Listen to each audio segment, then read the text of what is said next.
Last I checked, when the present takes on the future usually wins. Let's see if we can't figure out through all that change, all that chaos, all that complexity, where the market opportunities are. Peter Sheahan. Peter is known internationally. Helping companies create new value at enterprise scale. We all know what we're going to have to do. We're going to have to do more with less, efficiency. We're going to have to respond and evolve, agility. We're going to have to add more business value. Staff in 23 cities. He's the founder of Carrikins Group, a global consultancy firm focused on catalyzing growth in companies around the world. I'm a successful entrepreneur. How to get massive results faster than you ever thought possible. I've had the honor of seeing some of your material, but nothing beats the live experience. Ladies and gentlemen, Peter Sheahan!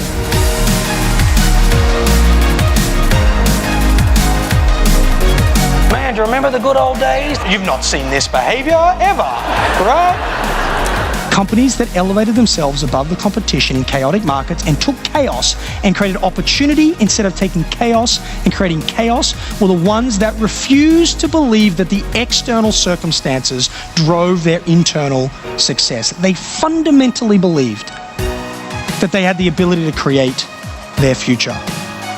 I want you to imagine you own the technology, you own the brand, you dominate distribution, and then you own the content that goes on the devices. And now I want you to imagine you missed the biggest market opportunity in 50 years. Clearly, I was long in Sony stock and I haven't quite recovered from that experience.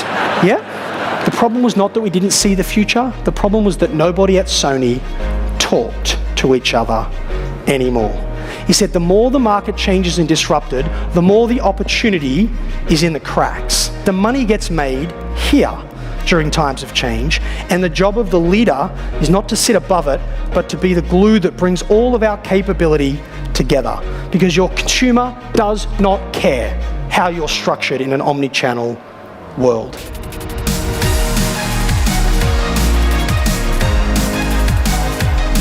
It's the ability for our customer to buy our product if they just wait 3 weeks for 25% less than they get it in store, and we're still 100% committed to a bricks and mortar retail strategy.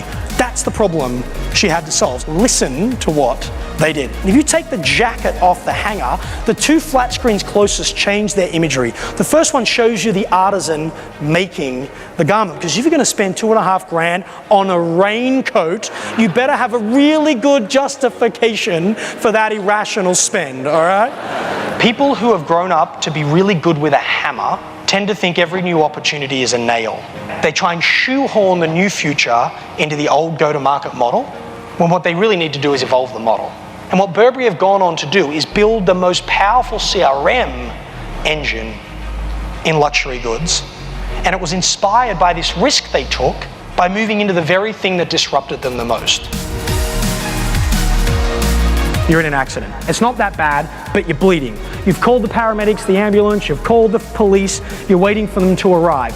But what you don't know is that your accelerometer automatically notified the progressive claims assessor in his little white truck, and he beats the paramedic to the accident site. It's like, dude, I can't help you with your head, but here's a check to replace your vehicle.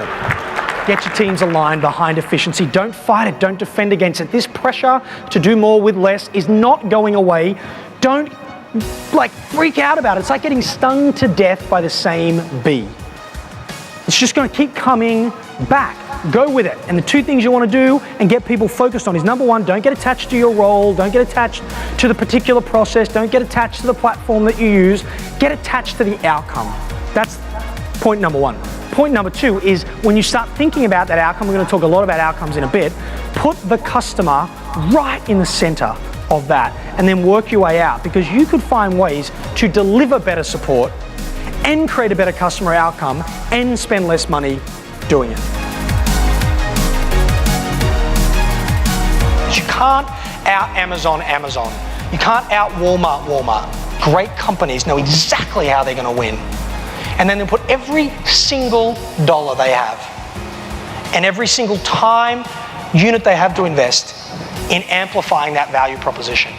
And they're saying, you know what, we're not going to play over there. That's not our space. This is our space, but we know in order to win, we have to be this good. And then you begin this upward spiral of innovation and margin creation, by the way, as well.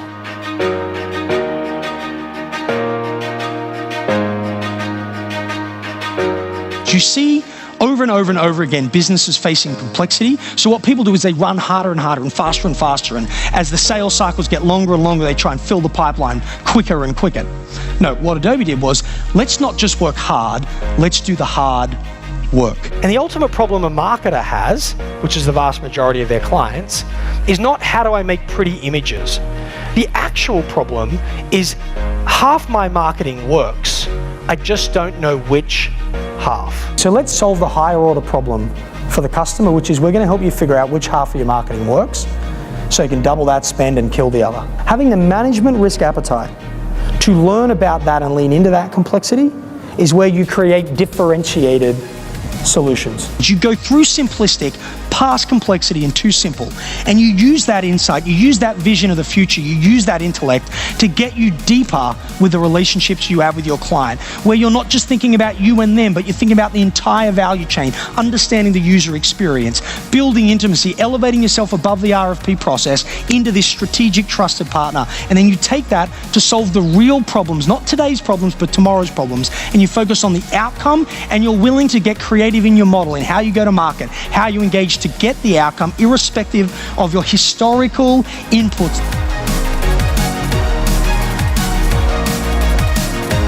The biggest problem in times of change and transformation, or the unwillingness of an organization to adapt, is when an individual in a position of power has a personal attachment to how things get done. And they hold on to that attachment and don't move with the times, change with the technology, adopt new practices, because their ego is attached. Their identity is attached to a certain way of doing things. He put it differently. He said, where there is ego, there is excess.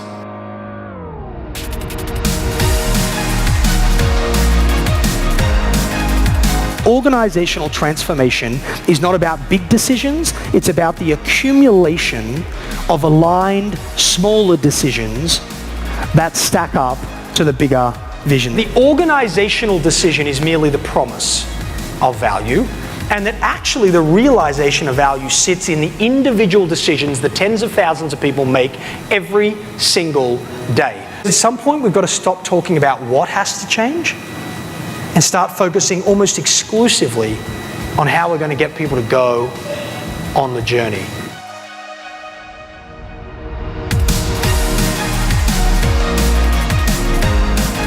Let go of the legacy belief systems and reimagine the future in a form of possibility.